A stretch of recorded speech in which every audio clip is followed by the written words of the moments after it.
आज मैं जो कहानी लेकर आई हूँ उसका नाम है चुड़ैल का बदला। तो आप लोग पूरी कहानी ज़रूर से ज़रूर सुने।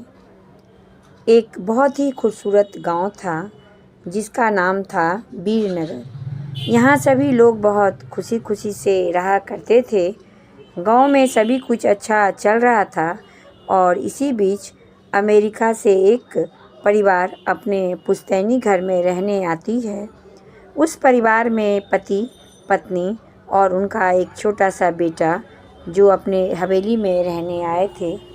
सभी के आते ही गांव वालों में खुशी की लहर दौड़ पड़ी, क्योंकि यह फैमिली कोई और नहीं बल्कि इसी गांव में रहने वाले एक पुराने ज़मींदार की थी और गांव वाले उनकी बहुत इज्जत करते थे। सब कुछ ठीक चल रहा था, लेकिन अचानक एक दिन इस परिवार के बच्चे की तबीयत अचानक बिगड़ने लगती है। सभी को लगता है मौसम का परिवर्तन हुआ होगा, लेकिन बात तो कुछ और थी। धीरे धीरे लड़के का चेहरा नीला पड़ने लगा। आनन फानन में परिवार ने डॉक्टर को बुलाया और डॉक्टर को भी कुछ समझ नहीं आया, तो उसने पास में ही बने एक हॉस्पिटल में उन्हें स्वास्थ्य परीक्षण के लिए भेज दिया ताकि बच्चे की बीमारी का पता लगाया जा सके। परिवार ने डॉक्टर की सलाह के अनुसार हॉस्पिटल जाना ज़रूरी समझा और उसे हॉस्पिटल लेकर गया। सारे परीक्षण होने के बाद भी कुछ नहीं हासिल हुआ। जैसे ही सारा परिवार गांव पहुंचा, तो गांव के कुछ बुजुर्गों ने बच्चे की हालत देखकर उन्हें ओझा के पास जाने को कहा। आज भी गांव में पुराने रीति रिवाज के अनुसार झाड़ फूंक करके इलाज करने की प्रथा कायम थी। परिवार सभी सदस्य बच्चे के लिए ओझा के पास जाने को भी तैयार हो गए। गांव के पास एक पहाड़ी में एक बाबा रहते थे जो कि काली विद्या में भी माहिर थे। जैसे ही उनके आश्रम की सीढ़ियों में वह बच्चा अपने परिवार के साथ पहुंचा, तो ओझा ज़ोर ज़ोर से चिल्लाने लगे, "तू क्यों आई है? तू क्यों आई है? इतने बरसों के बाद भी तेरा बदला शांत नहीं हुआ।"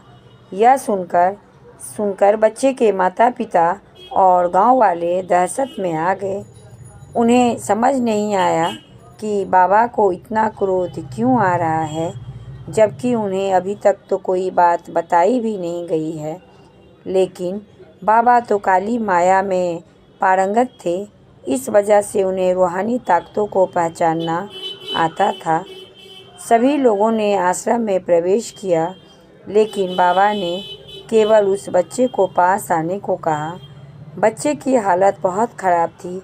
उसकी आंखें लाल हो चुकी थी, उसका शरीर नीला दिखाई पड़ रहा था और उसके शरीर का तापमान आम बुखार से कहीं ज़्यादा था। ओझा ने विभूति उठाकर बच्चे के मुंह पर फेंका। बच्चा ज़मीन पर लेट गया और ज़ोर ज़ोर से हाथ पैर हिलाने लगा। किसी को कुछ समझ नहीं आ रहा था बाबा की विभूति से क्या चमत्कार हुआ कि बच्चा अपने आप ज़मीन पर लेटकर ऐसी हरकतें करने लगा।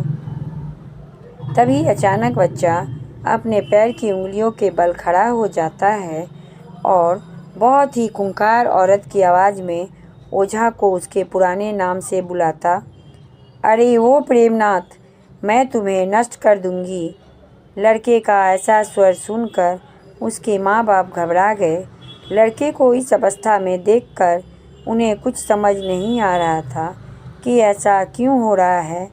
तभी ओझा ने एक मंत्र पढ़कर बच्चे को अपने काबू में किया। सारे गांव वाले ओझा से पूछने लगे, "बाबा, ये सब क्या है? यह बच्चा ऐसा क्यों कर रहा है?" तभी ओझा ने बताया कि इसके अंदर कोई चुड़ैल आ चुकी है, जो कि आज 70 साल पहले चोरी के आरोप में जिंदा जला दी गई थी। उसे ऐसी सज़ा देने वाले और कोई नहीं बल्कि इस बच्चे के दादाजी थे और वह चुड़ैल अपना बदला लेने इसलिए आई है क्योंकि वह गर्भवती थी और उसी अवस्था में उसे जिंदा जला दिया गया था। और उसके कोख में पल रहा मासूम बच्चा भी जल गया था। इसी वजह से वह उस वंश बच्चे को भी दर्दनाक मौत देना चाहती है ताकि उसका बदला पूरा हो सके। यह सारी कहानी जानने के बाद उसके परिवार वाले ओझा के सामने गिड़गिड़ाने लगे और अपने बच्चे की जान की भीख मांगने लगे और कहा, बाबा किसी तरह हमारे बच्चे की जान बचा लें, हमारे बच्चे के बिना हम जीवित नहीं रह सकते हैं, हमने तो कुछ नहीं किया है।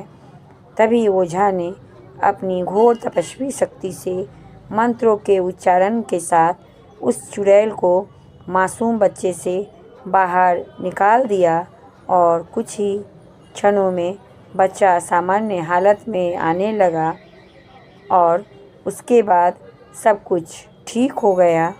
लोगों ने यह देखकर बाबा को प्रणाम किया और कहा, बाबा आपने आज एक बच्चे की जान ही नहीं बचाई बल्कि उसके परिवारों को भी बचा लिया।